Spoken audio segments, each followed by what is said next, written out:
So a major development in the alleged cover-up of Biden's decline. One of Biden's top aides admitted she was authorized to use the auto pen signatures without knowing who in the president's inner circle was giving her final clearance. This, as Jill Biden's former aide, Anthony Bernal, bailed on his scheduled testimony for the congressional investigation. Former counsel to the president, President Trump as well. Fox News contributor Kellyanne Conway joins us now. So Kellyanne, how does this work? Who gives the order for the signature? It's normally the president, but it doesn't look like that happened. This is an important story for the American public because the role of staff secretary, which was occupied by Neera Tanden in the Biden White House, that person controls the paper flow in and out of the Oval Office. So often, Lawrence, when you see President Trump sitting behind the Resolute desk in his second term, you see his staff secretary, Will Scharf, handing him the executive orders and explaining to him and us, since the cameras are on, what the purpose of that executive order is. For Neera Tanden to testify under oath yesterday that she, quote, had very little interaction with the President of the United States, with the Commander-in-Chief, Joe Biden, is just remarkable. And it is derelict of duty because we always say the chief of staff is the people flow, but the staff secretary is the paper flow.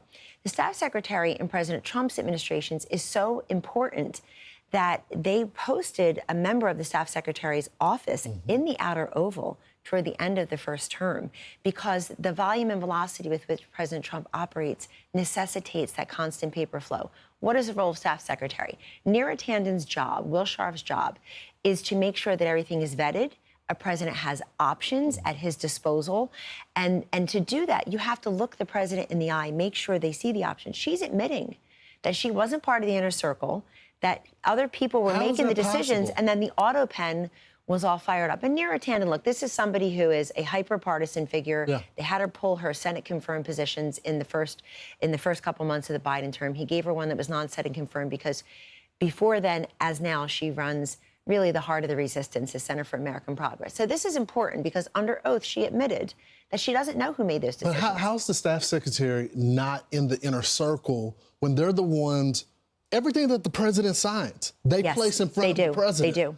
So you're in the inner circle. You're right there with the president every single day, right? Yes. And in President Trump's administrations, we all see it. He's the most transparent, forward-facing. Will Scharf is probably now a household name and face because of the way President Trump operates. So I just want your viewers to understand the vitalness of this role to any White House and the very fundamental, differently way that the Biden White House operated. Look, we have other people testifying. His physician, Kevin O'Connor, is set to testify on July 9th. That'll be something. Can't wait for that.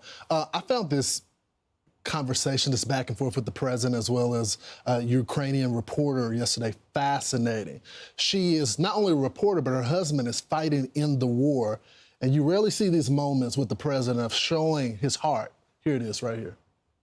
My question to you is whether or not the U.S. is ready to sell anti-air missile systems Patriot to Ukraine now. Are you living yourself now in Ukraine? My husband is there. Wow. And I can see you're very, it's amazing. And me with the kids, I'm in Warsaw actually, because he wanted me to be. Is your husband a soldier? No?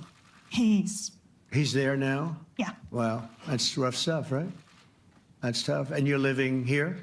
In Warsaw. And you're a reporter? I am. Good. So let me just tell you, they do want to have the missiles, okay, as they call them. We're going to see if we can make some available.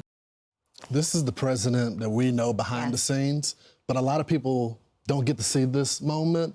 And I just found it fascinating, Kellyanne. I love it. And it says so much. He had also met with President Zelensky of Ukraine right before that. And when President Putin called President Trump on President Trump's birthday, President Putin got an earful about ending his war.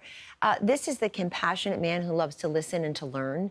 And in addition to being transactional, which benefits us because now the NATO countries are going to pay their fair share, 5% toward the common defense. In addition to being transactional, he can also tap into the emotional. And unlike President Biden, who had a script in front of him as to whom he was going to call on and what to expect from that reporter, President Trump, that was not the situation here. He called on this reporter. She just so happens to have her husband in Ukraine. So, and I think that many on the right-wing flank got this wrong from the beginning about President Trump's posture towards Ukraine. It was all about money. Are we going to give more money? No. It's also about the humanitarian part. This is a sovereign nation that was invaded on Biden's watch, Crimea annexed on Obama Biden's watch, and it's President Trump who's going to bring peace and a just cause to that region. I'm convinced of it. But whenever he talks about that war, he talks about the satellite images that he sees of the dead bodies. He just doesn't like Presidential Daily Brief, he sees this every day, and people need to understand that you need a commander-in-chief who is both surgical and precise in things like the Iran strikes, but also compassionate toward the people, true, and he is. It's good to see you, my friend. Thank you. I'm Steve Doocy. I'm Brian Kilmeade. And I'm Ainsley Earhart. And click here to subscribe to the Fox News YouTube page to catch our hottest interviews and most compelling analysis.